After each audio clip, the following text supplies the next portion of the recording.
We'll hear argument next in Case 14-462, DIRECTV versus Imburgia. Mr. Landau. Thank you, Mr. Chief Justice, and may it please the Court. The Court below violated the Federal Arbitration Act by refusing to enforce the parties' arbitration agreement on grounds the Ninth Circuit characterized as nonsensical. The agreement provides for individual arbitration and expressly precludes class arbitration. And just to underscore that point, it specifies that if state law would force the parties into class arbitration, then the entire arbitration agreement would be unenforceable.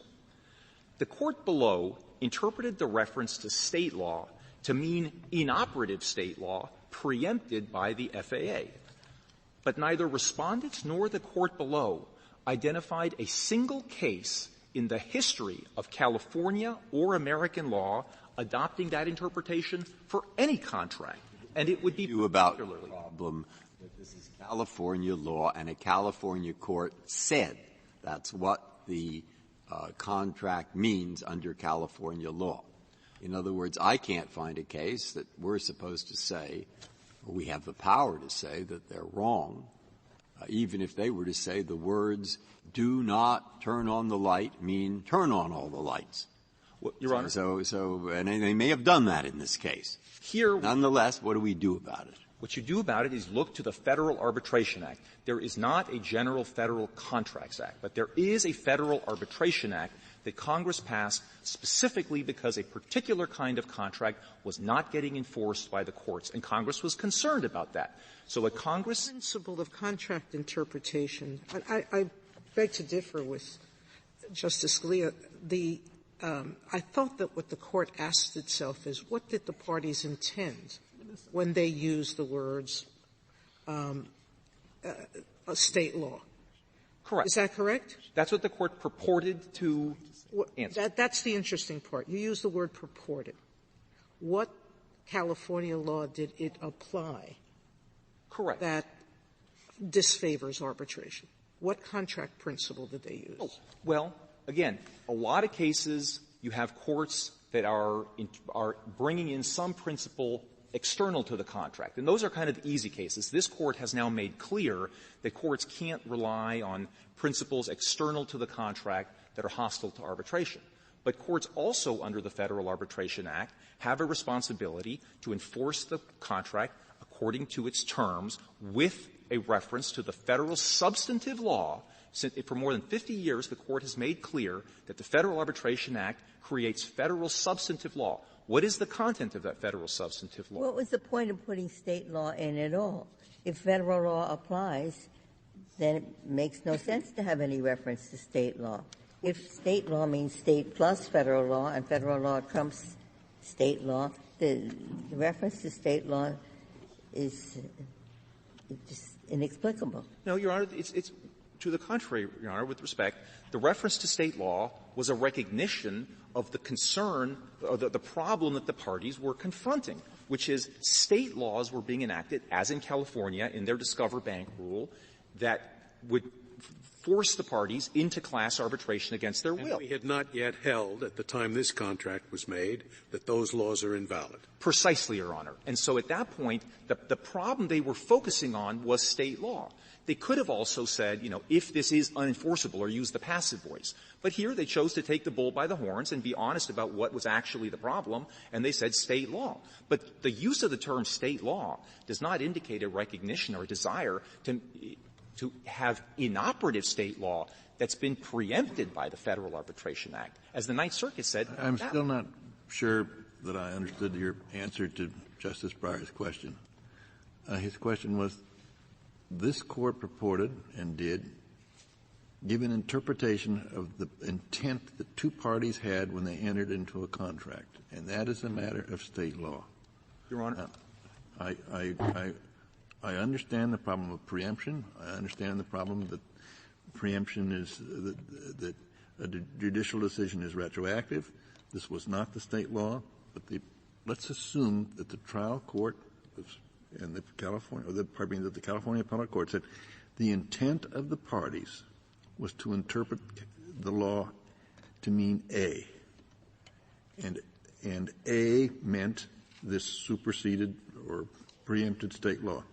How can we reverse that determination if it's a matter of state laws interpreting a contract made by two people? That was the question, and I'm not quite sure what your answer is. I'm sorry, I'll try to be as clear as I can. The answer is because you wouldn't go any further if you didn't have something called the Federal Arbitration Act.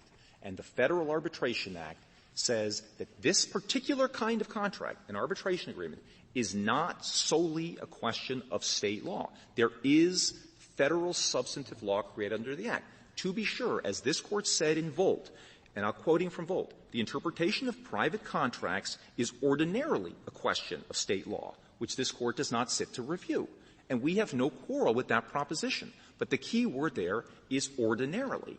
And this case shows that ordinarily does not mean exclusively, because the Court in Volt went on to say, and I think this is critical, and I think you could quote this passage from Volt and be finished with this case. It says, in applying general state principles of contract interpretation to the interpretation of an arbitration agreement within the scope of the Act, due regard must be given to the federal policy favoring arbitration, and ambiguities as to the scope of the arbitration clause itself resolved in favor of arbitration. Does that mean that whenever there is a dispute about the scope of an arbitration clause and a state court says that it includes a certain subject or it doesn't include a certain subject, that there is then a question of federal law because insufficient weight has been given to the presumption of arbitrability? Yes, Your Honor, there is a federal question. Again, ordinarily you start out with the proposition that contracts are governed by state law. And we should be let me be very clear. We are not by any means saying that the Federal Arbitration Act federalizes this entire area. We are kind of saying the opposite, that it generally is a matter of state law, but there is a federal toehold. So you always have a federal question to be a check on the state court's application of law for cases like this, when it is perfectly clear what is going on. Well, this may be an extreme case, but how do you define the borderline?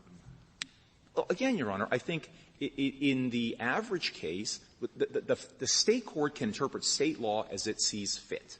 But then this Court's responsibility in reviewing state law, and this Court obviously can decide what cases it wants to take to review state law, this Court's responsibility is to basically do what Volt said it would do, which is, did the state court, in applying state law principles, give due regard to the federal policy favoring arbitration and construe doubts in favor of arbitration? And I found no case ever that's done that, and I have exactly the same problem that Justice Alito has.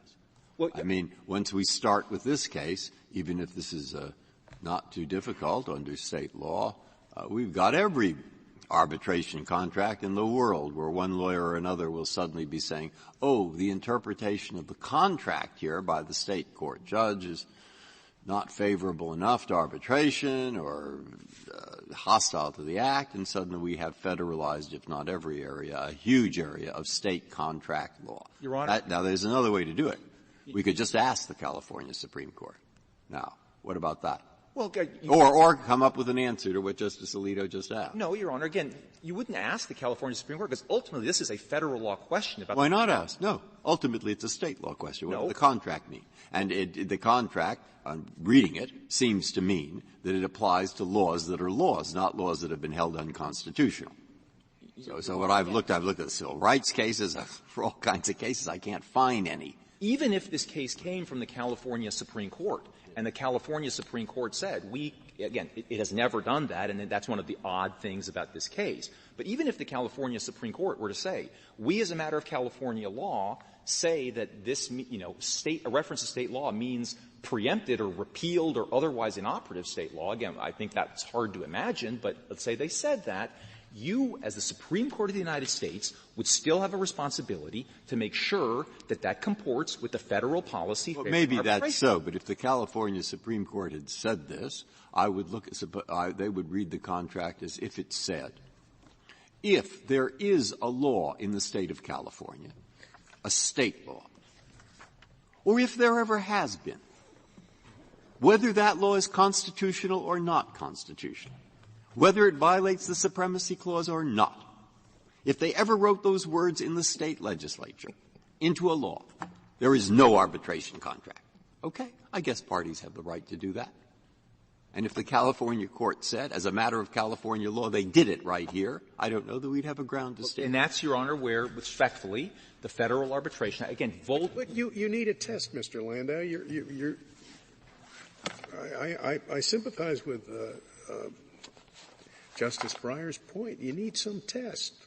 Your Honor. Where does it stop? We're going to reinterpret every state interpretation of state law that ends up invalidating an arbitration agreement? Certainly not. So what's the test? The test is. Can't you say that at least in this case where the state court's interpretation flouts well accepted, universal contract law principles, the most important of which is you interpret a contract in a manner that makes it valid rather than invalid. And they went out of their way to interpret this in a manner that causes the whole agreement to be thrown out. Correct, Your Honor. That is why this. So give us a test. Say that. You know, the test. You don't have to go any further than that. Where it flouts standard contract interpretation principles. Well, certainly, Your Honor, that is clearly one way to look at it. Do you really think that the parties here, this is something that I don't know whether to quarrel with or not, the California court said, we don't know what the parties even thought about preemption. And it was 3 years into litigation that preemption was settled by this court. Do you really think they would have said that one of the parties would have said, your adversary, oh, yes, now I'll go into arbitration after 3 years of litigation? Absolutely, Your Honor, because the only reason that they were not arbitrating from the get-go was because California law said correct. You don't. Correct. That's what they wanted. If California law said no, right. They wouldn't. Right. And so once it is clear that the thing that would have forced them into class arbitration is gone, either because the California Supreme Court repealed it or because this court held it to be preempted, then again, it's nonsensical but to say. When they entered the agreement, both parties contemplated that state law meant California law. That's why you did not object to the lawsuit being brought in court. So if the parties' intent at the time they entered the agreement and at the time the lawsuit in court was started was clear, the parties intended that the arbitration agreement would be out because the no class action was unenforceable in California. That's what they intended at the time they made the contract. Isn't that so? No, Your Honor. What they intended was that this would turn by reference to state law. At that time, state law was, as Your Honor describes, you are absolutely correct. But they didn't say if state law as it exists today requires arbitration. In other words, there's nothing in the contract that freezes this in a particular point in time that takes a snapshot. If we're trying to find out what the parties meant, why wouldn't we look to see what they meant at the time the contract was formed? Well, because, again, it's what the contract that they chose used an important verb. We've been talking a lot about the noun in the sentence, the clause, the law of the state, but then the verb says if the law of your state would find, not if the law of your state today finds. And imagine, Your Honor, if California had repealed its CLRA, which has the anti-waiver provision that they are relying on. Well, I don't think anybody would say, well, because the CLRA was in effect at the time this thing was enacted, that if the CLRA is later repealed, we still have disclaimed arbitration. So, Mr. Landau, let's assume you're right, that this is a really bad mistake when it comes to arbitration. So just to take you back to Justice Alito's point and Justice Scalia's point, usually we don't fix bad mistakes when Correct. state courts interpret Correct. state law. I mean, there are a lot of mistakes when it comes to interpretation of contracts, including arbitration agreements. So again, what's the standard? There's nothing on the face of this opinion that indicates hostility to arbitration. To the extent that you can find reasoning in this opinion, which you have to search to find, but to the extent that you can find reasoning, it's about interpreting form contracts, whenever you see an ambiguity in a form contract, you interpret it against the drafter. And that's a principle of contract interpretation that, as far as I can see, has been used hundreds of times in California. It appears to be a very common principle of contract interpretation in California whenever California courts look at a contract of adhesion. So why isn't that just what they did and is what they did? Fair enough, but even by its terms, the predicate for that is some ambiguity. You can't just say, well, guess what? Contract of adhesion, immediately we go to construing against the drafter. You have to have an ambiguity. There's no antecedent ambiguity, and the Court really didn't identify anything other than the totally question-begging assertion that the specific governs the general. Again, Your Honor, I want to be very clear here. Our rule is very narrow, and this Court does not have to go any further than it went in Volt to say generally contract interpretation, even if it's erroneous, is a matter of state law. And we're not saying that every mistaken contract interpretation gives rise to a federal question. What we are saying, though, is just that the federal court's role is to make sure, to look at what the state court did and say, can we see that this court gave effect to the healthy federal policy regarding arbitration and construed doubts in favor of arbitration. Here, you see the opposite. And, with respect, Your Honor, you can't see on the face of it that they say it's hostile, but how do we draw the line people are a little — excuse me, Your Honor. How do we draw the line between wrong and the standard you're arguing? Your Honor, again, I think I was quoting to you the language from Volt. That has worked for the last 30 years that it's been on the books. I think this case, again, is not a great case for saying how wrong does wrong have to be. I mean, clearly, here it's nonsensical. Again, I think there may be cases that will have — and I think you have a standard. If I were to come — I could use other words like unreasonable or manifestly wrong. I'm back to my point. I looked in the civil rights cases. Right. The South passed statute after statute, like the sit-in statutes and so forth, right, try to prevent the Equal Protection Clause from being implemented. Mm-hmm. So I looked at a few of those out of my law clerk act. In none could I find the court saying this matter of state law, where it isn't itself unconstitutional, what is a trespass and so forth. It violates the federal law. What they'd say is we interpret the state law. Well, they've gone that far because we think the state would interpret the state law this way. But I can't find an analogy to what you're saying. Well, again, Your Honor, we'd have to say an interpretation of a contract where that interpretation is what? Please go back to Volt. Is what? I'm looking for the standard. It is not. You read me the words. It didn't say what to do. Okay. It said they have to conform with federal. Well, no, it said they must read it with the. Well, that looks like we're the supervisor of all state contract interpretation judges. No, Your Honor. Again, what Volt says is ordinarily it's a question of state law. Your role as under the federal. There is substantive federal law under the Federal Arbitration Act. That has been clear and established for more than 50 years. The Federal Arbitration Act applies in state court. That has been clear for more than 30 years. If you say — My other suggestion, we're not going to make too much progress on finding the standard, but California does accept requests from us or other federal courts to explain what California law is. I've looked at that statute. And if this is so outrageous as a matter of contract interpretation, state law, why don't we just ask them? Because again, Your Honor, they have not considered this case. They denied certiorari over the dissent of one of the justices. But again, what Your Honor's role is to interpret this as a matter of federal law. So again, it would go away if they were to change the rule as a matter of state law. But ultimately, the federal issue is always present here. Again, there's always a federal issue just to make sure that the state court hasn't gone too far. Again, I understand exactly what the court is grappling with, that where do you draw the line on where it goes too far? Again, our point is this case is so far on one side of the line. And give us all the reasons why this case is on the wrong side of the line. Justice Breyer has mentioned the rule of contra preferentem, that you interpret a contract against the person who drafted it. Now, that's on the other side. What are the points of contract law that so clearly outweigh that? I think, Your Honor, you started out by one that you want a contract to be valid. They went out of their way to look to a way to make this unenforceable. And if you just take a step back and look, it is clear. What unenforceable? The arbitration agreement. No, the arbitration agreement was enforceable in lots of situations. No, Your Honor. There was no agreement to arbitrate class actions. Right, but there was an agreement to arbitrate other disputes. That's not their — and single disputes.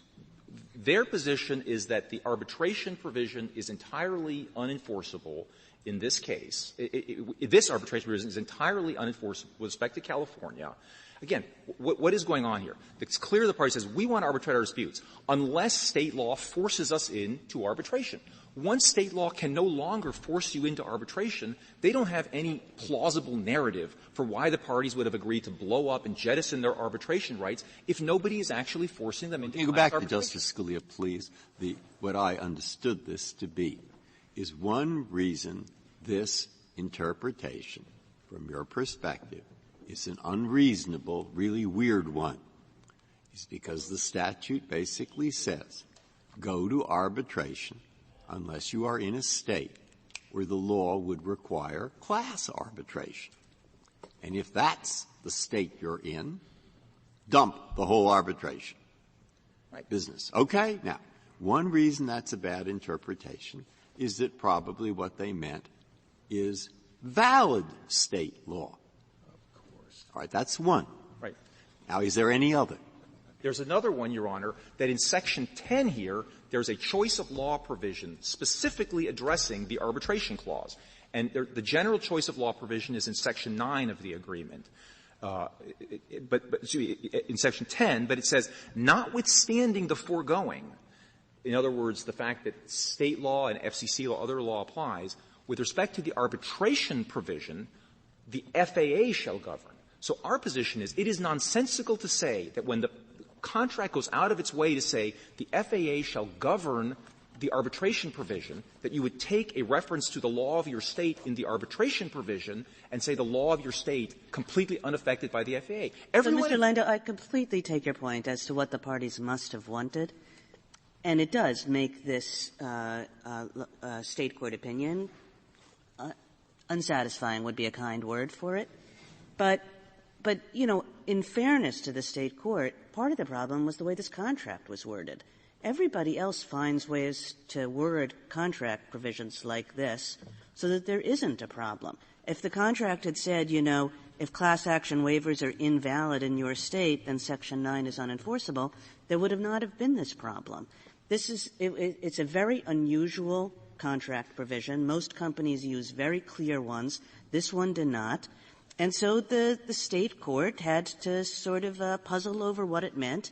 And as you say, probably got the answer wrong. Strike the probably. Got the answer wrong. But, you know, wrongness is just not what we do here. Your Honor, but again, wrongness is not what you do here, but this is an arbitration contract. And again, I think this is why you have to draft this provision, Mr. Landau. I did not, Your Honor. But again, I am not defensive about the way this is drafted. They said state. How was the provision changed? Now, this provision is no longer in DIRECTV contracts. Is that right? That's correct, Your Honor. And what it was taken out and what was put in instead? The new provision, Your Honor, which I have here, it says it takes out the word state law and just says if this is unenforceable. And again, but the reason it said state law was not to suggest that inoperative state law should just do it. It was recognizing the fact that the evil against which the clause was being put in was state laws that would force you into class arbitration against your will. Do we have some place that has the change that was made in the language of the contract? I do, Your Honor. I have the new — here it is, Your Honor. The current version of the DIRECTV contract says a court may sever any provision of Section 9 that it finds to be unenforceable except for the provision on class representative and private attorney general arbitration. That's in Respondent's brief on page 36. Again, I'm not saying there aren't other ways to write it, but the fact that there are other ways to write it doesn't mean that it's ambiguous. And again, I'm sure this Court construes many statutes that could have been written in other ways, but that doesn't make them ambiguous. Let me just please underscore one more point. If the contract in the California Court of Appeals said, if in Section 9 it said the law of your state is governed by the FAA, if that had been in Section 9, then they would have had no problem with this enforcing the arbitration provision. But it does say that. It just says that in Section 10. Section 10, the choice of law provision, specifically says that the FAA shall govern Section 9, the arbitration provision, The law of your state language in Section 9 is governed by the FAA. So, in fact, it is right there on the contract. And again, at the end of the day, we know that Congress was concerned because of this kind of gimmick, where courts were coming up with strained interpretations to avoid enforcing arbitration provisions. This is FAA 101. We are not asking this Court to make any new law, but just to reinforce what you said in Volt, which is ordinarily it is a matter of state law. And, Your Honor, Justice Breyer, you said that you couldn't find any case. Well, Volt is a case where the Court went on to examine. The Court didn't say, we defer to California state law and it is therefore unassailable, to use the words that respondents were. To the contrary, Volt said, we are going to consider the interpretation proffered by the state court and decide whether we think it is consistent with the federal policy favoring arbitration in the FAA. So there is a federal component. It is a limited very quickly, federal. Volt says the law of the place interprets the law of the place exactly in the way, or allows that interpretation exactly in the way that this state court interpreted it. The law of the place was just the law of the state, unmodified by any possibly preempting federal law. Right. But in Volt, of course, the issue in Volt was that the court there did not refuse to enforce arbitration. The Volt court said, we don't have a problem with this because this is all about the efficient process in terms of arbitration. And the Volt court went out of its way to say, we find that this favors the federal policy fostering arbitration. And the court reiterated that specific interpretation of Volt and insisted on it in Mastro Buono, Casarato, and Preston. In other words, Volt took pains to say that the interpretation that we upheld there was a pro-arbitration provision that gave effect to the federal policy favoring arbitration. I'd like to reserve the balance of my time. Thank you, counsel. Mr. Goldstein. Thank you, Mr. Chief Justice, and may it please the Court. This case is a reprise of Oxford Health. The argument of the party that wanted arbitration in Oxford Health is that the arbitrator had just gotten it terribly wrong under this Court's decision in Stolt-Nielsen. And this Court may well have had sympathy for that. But the Court realized that it was going to actually have to write an opinion about the case, an opinion that the lower courts were going to have to apply in later cases. And the difficulty is that if you interject federal law here, you are going to have just a wealth of DIRECTV challenges, because in every instance in which the state court announces, here's how we understand this language, which is state law language in our contract, it will be open to the party proposing arbitration to say, no, actually, if there is an ambiguity in the contract, then you are obliged to apply a presumption in favor of arbitration, and this is always a federal question. Well, but that's if that may be a problem with the FAA. But the FAA was adopted because state courts were hostile to arbitration, and Congress didn't like that. Now, how were they hostile to arbitration? They were hostile to arbitration by adopting special rules of contract interpretation that disfavored arbitration. And in those instances, what the FAA says is that that's what they wanted to stop. Special rules of contract interpretation, ordinarily a matter of state law, but not when it's hostile to the FAA. And what could be more hostile to the FAA than to interpret a phrase that says nothing about the FAA, to dispense with our holdings about, as they came about, our holdings about what the FAA has to say. And to do that, even though there's a provision in the contract that says this is governed by the FAA. In other words, I understand, I'm sympathetic to the notion that this is a matter of state contract interpretation, but that is precisely what the FAA was getting after. State judges interpreting contracts under special rules hostile to arbitration. So, Mr. Chief Justice, if I could deal with your real concern about where this statute comes from, the idea that this is kind of the core discrimination against arbitration that this statute is after, kind of structurally, and then what exactly happened in this case. The root of the FAA, and it's reflected in the statutory text that's in Section 2, is that state courts were adopting doctrines that were hostile to arbitration. Discover Bank's one of them, this Court concluded. What the FAA is not concerned with, and Congress could well pass a law that would be, is the threshold question of whether there is an arbitration agreement in the first place. That is, we have been unable to locate in this Court or any other court a time when the courts overturned the determination under state law whether the parties had agreed to arbitrate vel non. That's an antecedent question. It may well be that Congress could conclude that there is a problem like that and adopt a statute like it. But to do that here is to really open up an enormous can of worms. What you have is I'm not sure that I understand what you're arguing. Sure. You're arguing that the FAA does not cover state gimmicks that disfavor arbitration so long as what they say is there is no arbitration agreement in the first place. No, Justice Scalia, don't misunderstand me. If the court were to what you said. I apologize then. If the court were to conclude that this is just an effort to discriminate against arbitration, then I think the court has doctrines and the lower courts have doctrines. We are not saying that you have to turn entirely a blind eye to the idea and let a state court get away with anything. My point is different, and that is that this is not a doctrine that is intended to discriminate against arbitration. It is not an indicia of a pattern. So if we were to look to determine whether it is, surely that's a federal question. Yes. If you were to we agree that there is a backstop here, and it's an important backstop, and that is if you conclude that a court is just making it up and discriminating against arbitration, we think that's an important role for the court to play.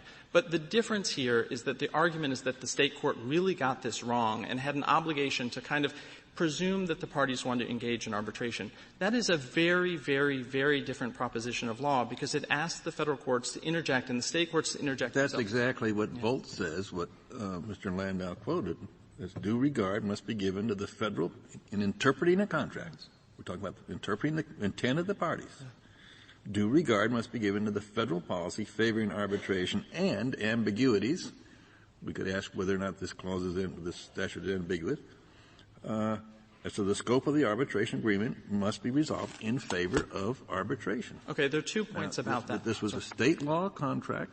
We're looking at state law principles, but there is a federal rule that must be followed in making that interpretation, and that is a matter for us to review. Okay, there are 2 things about that. The first is, Justice Kennedy, the language that kind of trailed off in your sentence is that the Court has been very clear that ambiguities in the scope of an arbitration agreement have to be construed in favor of arbitration, and here's the reason, and that is if we know these parties have agreed to arbitrate, this is in first options, it's in lots of cases, if we know you and I have agreed to arbitrate so that there's an arbitration agreement, we're going to assume that all of the cases fall into the bucket of arbitrability, and that's a fair common sense presumption.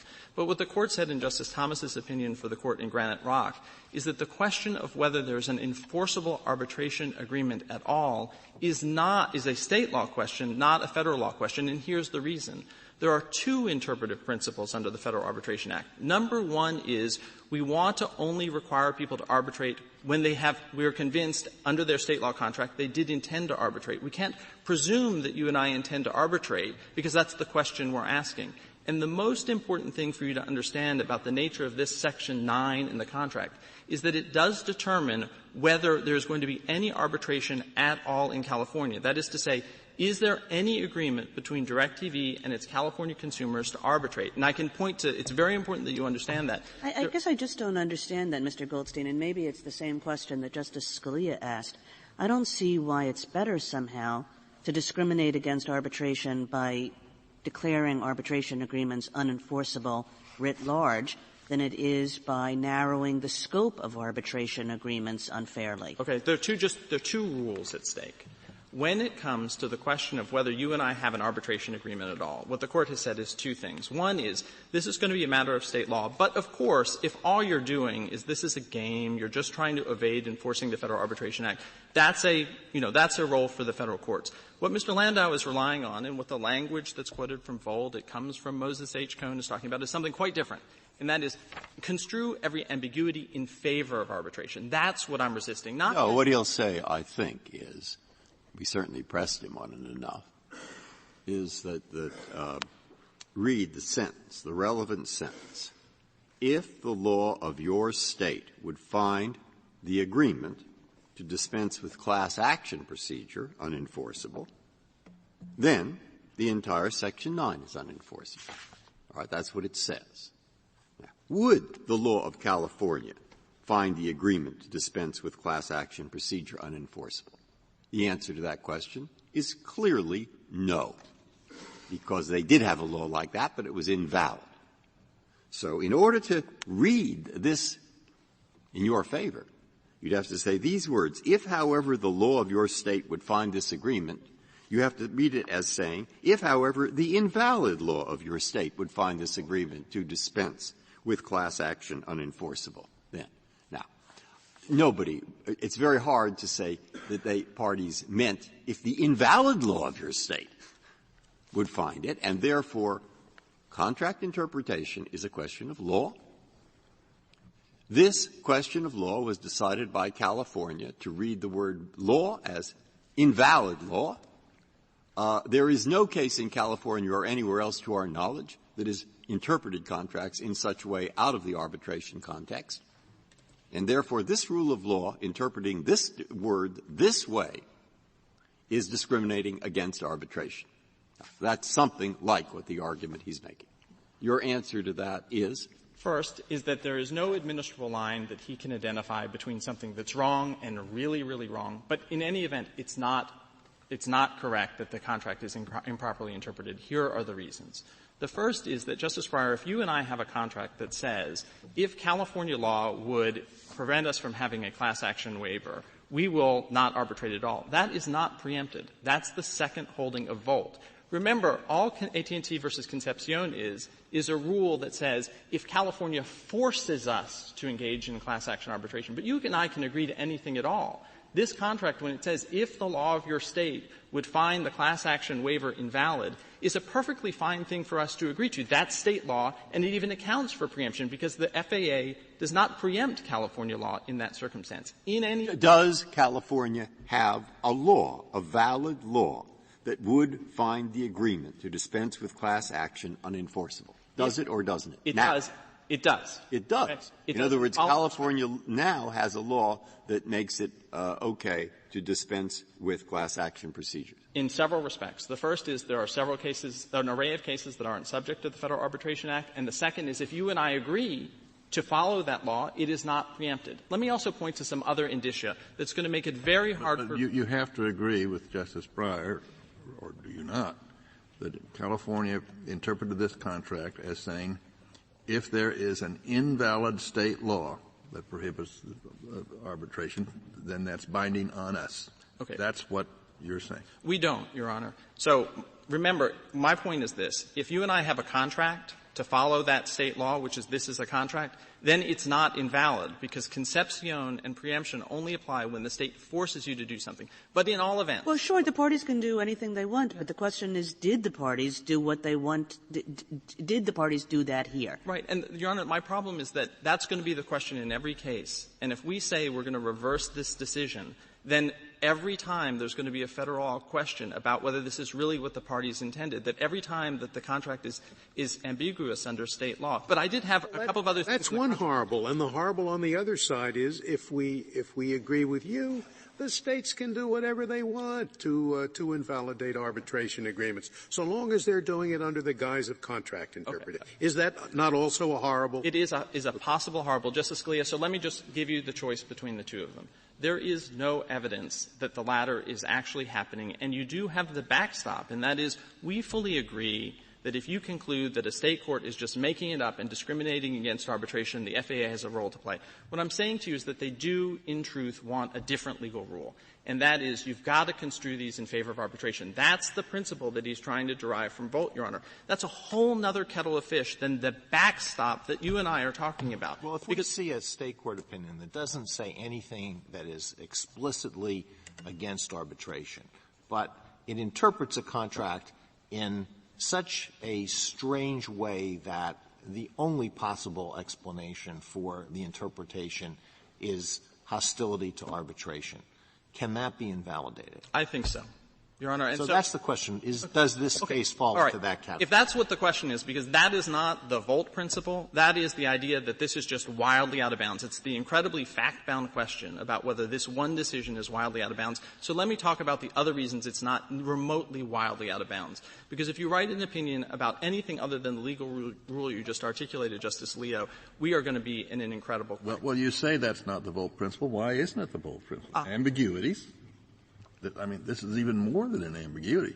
But even ambiguities have to be resolved in favor of arbitration. And this is more than an ambiguity. Okay, Justice Kennedy, because I may be mistaken, but I think that you and Justice Alito are describing two different legal rules. Justice Alito is saying, as I understand it, and I don't purport to speak for the Justice, obviously, is that if this is a crazy decision, it's invalid under the FAA. The ambiguities construed in favor of arbitration principle is an ordinary interpretive principle. And the reason, Justice Kennedy, just to bracket this, why the Volt principle, the Moses H. Cone principle, doesn't apply here, and that is that it's ambiguities in the scope of an arbitration agreement. Here the question is whether the parties had an arbitration agreement whatsoever. So I think we've now agreed on the legal rule, perhaps. And so let me tell you, if I could, why I don't think you can write an opinion that says this is nuts. And add to that, what did the Ninth Circuit say about this? The Ninth Circuit said it was absurd. Was that the word? Yeah, it was nonsensical. Okay. Nonsensical. If we agreed with the Ninth Circuit that it was nonsensical, I just don't want to play around with words, Your Honor, about nonsensical or not. I think you and I are basically on the same page about the FAA principle. Here's what I have in terms of why this is not remotely outside the bounds, why if you write an opinion reversing here, you are going to invite an enormous amount of second-guessing of state law contract interpretation. The first is that Section 10 of the contract expressly contrasts state and federal law. That is, it says the law of your state and then distinguishes federal law from that.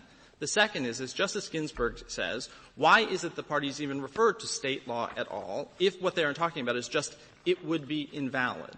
The third is both before this contract and after this contract, DIRECTV wrote this contract very differently in the way that it now says this contract means, and it says if it would be found invalid.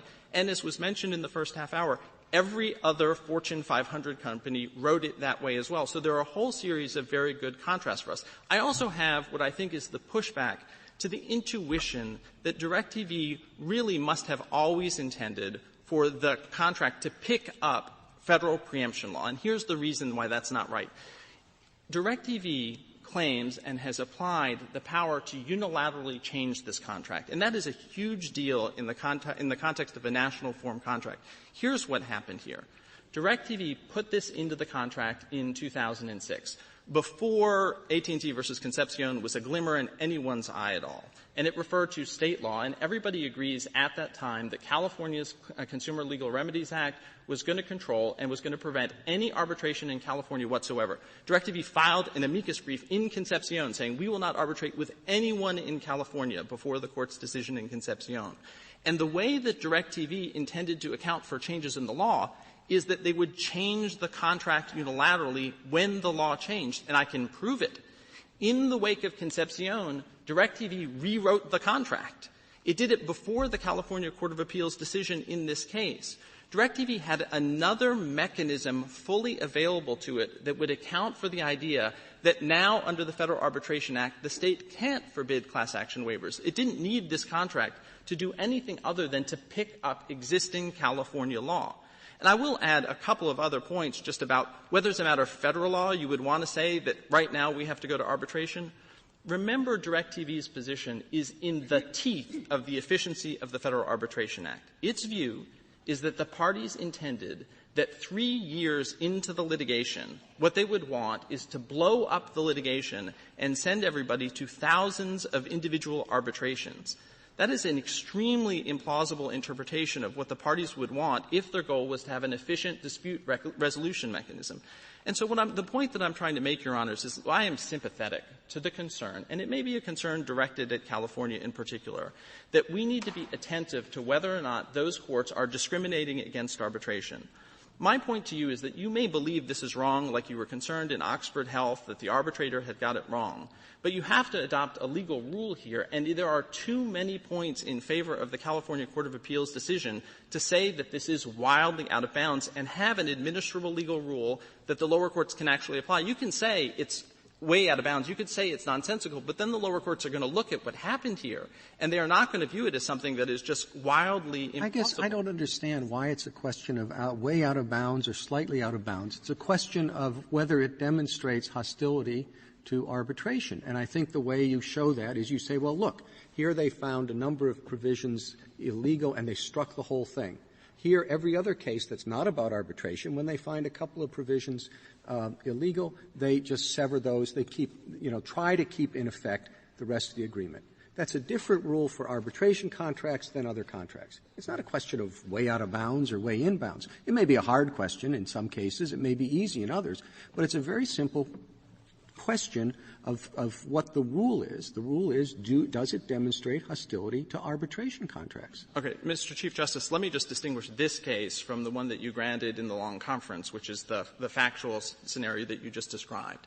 In that context, what you have is an arbitration agreement.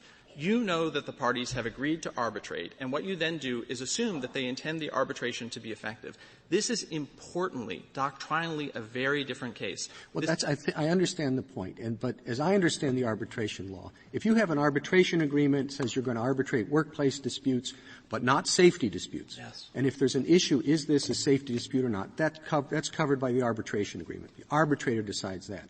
If you have a contract that says you agree to arbitrate with all of our subsidiaries except the one that does this, that's not for the arbitrator because you have to decide if that other subsidiary has agreed or not.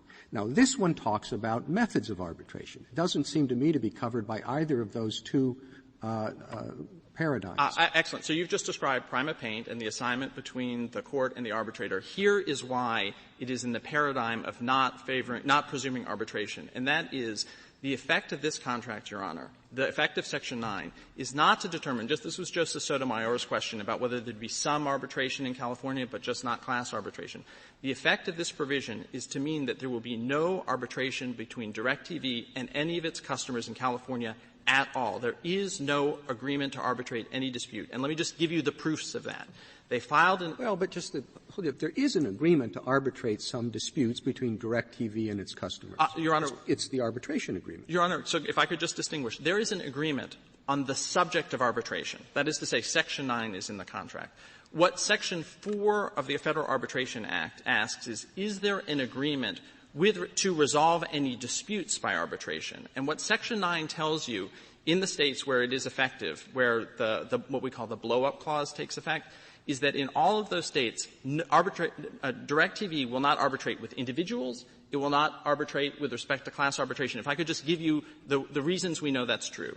DIRECTV filed an amicus brief in Concepcion saying we do not arbitrate with anybody in California. It then, and you can see this in the Stevens Declaration, in opposition to the motion to compel arbitration, said, we have gotten 215 small claims requests related to these early termination fees, and in court, which is the subject matter of our complaint, and we have arbitrated with one party. So what was going on, in California, DIRECTV was arbitrating with no one whatsoever because of this contractual provision. And that brings it not within the Volt principle, Your Honor, of we interpret when we have an arbitration agreement, we're going to put things into the bucket, your point, Your Honor, about scope when it comes to safety disputes, but rather within Granite Rock, which said quite expressly when we were talking about the antecedent question, we're trying to figure out if you and I have agreed to arbitrate any subjects whatsoever. When we're in that circumstance, we can't presume that we are arbitrating because the first principle of the Federal Arbitration Act is to not force people to arbitrate when they haven't intended and to require people to arbitrate when they have. So, Justice Kennedy, the distinction I was drawing with Justice Alito is if we had an arbitration agreement and we were trying to figure out if, say, class cases were in and individual cases were out, it would make a little bit more sense to say we're going to presume and resolve ambiguities in favor of putting class cases in. But this is not that situation. It is the question whether we are going to arbitrate with anyone. Now, that is not to say that Federal — May be, but that's quite different from the question of whether there was an arbitration agreement. Certainly, whether there was an agreement in the first place is quite different from what the meaning of the agreement is. And the courts decide the first thing, and it's and not the arbitrator. But this is not there's no doubt here that there was an agreement. There's no doubt that there was an agreement. The only issue is a matter of interpretation of that agreement, whether a provision of the agreement blew it up. Okay. Justice Scalia, what I am saying is you and I agree, but the consequence of the place we disagree is important. That is, you and I agree that this is in the contract. We have a contract on the subject of arbitration. When this Court has said that we will construe arbitration agreements and their scope to include all the subject matter, that is, we will construe them in favor of arbitration, it has been doing so when we not only have an agreement on the subject of arbitration, but we have an agreement to arbitrate some disputes. They may have, and I just don't want — I want to give you one other issue, because it's in my mind, and I'd like you to respond to it if you wish, because I think there's some pretty good arguments that this particular interpretation, unconsciously or unconsciously, is flying in the face of an opinion of this Court, which I disagreed with. That was an opinion that said that this particular provision of California law is invalid. I dissented. All right. So we have on the one hand the risk that we'll get into too many state law cases if we take their side. On the other hand, there is the risk that they'll run around our decisions.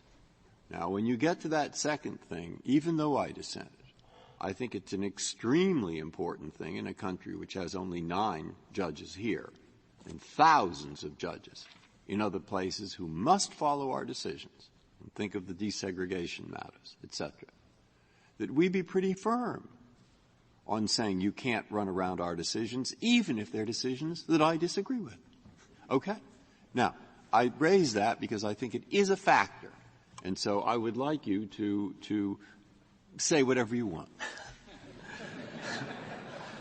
Justice Breyer, there's one threshold point that needs to be made, and that is 5 members of the Court in Concepcion, as I understand their opinions, would not have applied Concepcion in this circumstance. They would not extend it here whatsoever because the 4 members of the Court you and the other members of the Court who agreed with it would not extend it to the circumstance in which the parties have agreed by contract. And Justice Thomas explained in his opinion in that case that the opinion there, that the principal opinion depended on obstacle preemption, and there is no argument here that this case implicates obstacle preemption because it's a question of contract law. So at the threshold, I don't think Concepcion would apply here at all. But your question is bigger, and that is, look, I'm concerned that if we as the Supreme Court, U.S. Supreme Court, articulate a question of federal law, particularly on a statute that's as important as the Federal Arbitration Act, particularly on a statute that is rooted in a concern about hostility of the state courts, we have to show people that we're serious. A couple of things about that. First is we know that California courts are serious. In the wake of we have filed a supplemental brief. The California Supreme Court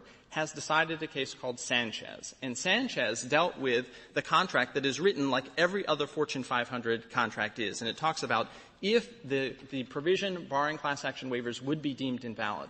And the California Supreme Court said that's controlled by Concepcion.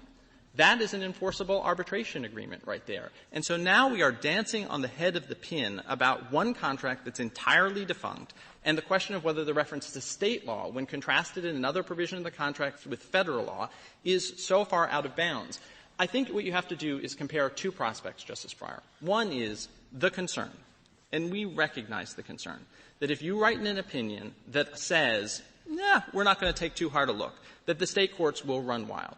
All I can tell you is that there really isn't evidence of that happening at all. And the Court has doctrines like discrimination against arbitration that can handle it. The second is a reality. We know for a fact that if you announce an opinion that says this interpretation of state law, because we know what California law is here, the California Court of Appeals has told us, this interpretation of state law is just too bad and invalidated my arbitration agreement, that's now a question of federal law, and we are going to relitigate what state law means. That is a boundless rule that is going to be invoked in every single arbitration case. And so you just have to choose between those 2 prospects. One is you know what will happen. You will be going against the very first principle of federal arbitration law, which is that we look to state law in determining whether an arbitration agreement is formed, or you have the hypothetical prospect. And what I can say to you, Your Honor, is we have a legislature that is there in the event that the hypothetical prospect comes to pass. We have doctrines to deal with this. I am just terribly worried about how it is that you write an opinion that says this is not just wrong, it's really, really wrong, and explain why, in the face of the other things in this contract, the contrast with other contracts that I have given you, are out there. You do retain the possibility, of course, of not deciding the case at all in the wake of Sanchez. Why it is that we need to have an opinion about this, given that this is a contract that doesn't exist anymore and the California Court of Appeals has resolved it, is a question that is, very difficult to answer. But if you are going to write an opinion in the case, please do not do it in a way that just invites litigation upon litigation on litigation because you, as in Oxford Health, are concerned that this Court got it wrong, just like you were concerned that the arbitrator got it wrong. It is an unfortunate cost of the federal system that Congress decided this is the job of the federal courts. Not everything is a federal case. If there are no further questions. Thank you, counsel. Mr. Landau, you have 3 minutes remaining. Thank you, Your Honor. I'd like to make 3 very quick points. First, the fact that opposing counsel, my friend, started with Oxford Health is very telling, because Oxford Health was a very different case about the scope of this Court's review of an arbitrator's decision. Everyone there agreed that the parties had delegated the question of the interpretation of the clause to the arbitrator. And that's a very different question. We don't have that here. We are, in this case, this Court is reviewing what a court did. You're not reviewing it under the arguable standard. It's a very different standard. Second, my friend said that, well, no question that special rules for arbitration would be preempted as discriminatory. And again, those tend to be easy cases. You're not probably seeing as many of those cases anymore. But now, this case, in a sense, shows that there's a new frontier when a court will just basically reach the same goal by saying black means white. Guess what? I haven't done any different rule. I'm just applying state court principles of interpretation. But at some point, that you can't just have a rule. Why? Everybody's assuming that this is just a crazy interpretation. But if you start with the proposition that it's the intent of the parties, and everybody's framing this as invalid state law or valid state law, but your own company decided before Concepcion that it was okay. They would litigate everything. They would take the words as they stood. Because prior to Concepcion, state law was valid. The question is, when we said — No, it wasn't. If it was preempted, it was preempted back then. Well, Your Honor, again, but it would have been futile to make that argument. In fact, we would have been subject to punitive damages. I mean, we were just taking it at its word. No, they could have done what happened here and bring it up to the Supreme Court. Well, again, hats off to AT&T for doing that, but there are futility doctrines that recognize that not every litigant has to do that. And how far does this go? When do we make this judgment? Again, Your Honor, you could decide this case on the ground, as the Chamber of Commerce urged in its amicus brief, that this is so far beyond the pale as an interpretation that it can only be explained as discrimination. Again, discrimination is, it is an existing category for knocking things down. It's not the exclusive category. And I think discrimination becomes a hard principle to apply when you have individual contracts. Because somebody can always say, well, discrimination anticipates you have two things that are similarly situated. So how can you say you're discriminating? Again, so why is it that it's so far-fetched? It's so far-fetched. The legitimacy of this action at the time the complaint is filed, as opposed to 3 years later, or the day before a trial, or the day after a trial before judgment is entered. Because the parties use — You could come in and make a motion at any of those times. Why does the interpretation of the contract have to be at the time that you make your — Because they use the verb tense would find, Your Honor. They didn't say if state law right now. They didn't freeze it in place. There's nothing — and they have no way of saying when it would be frozen in place. Just in a sense, this is the ultimate gotcha kind of case. And the question before this Court is this Court going to basically give a stamp of approval to a gotcha? The last point I want to make is that my friend says that there's a question here about whether there was an arbitration agreement in the first place.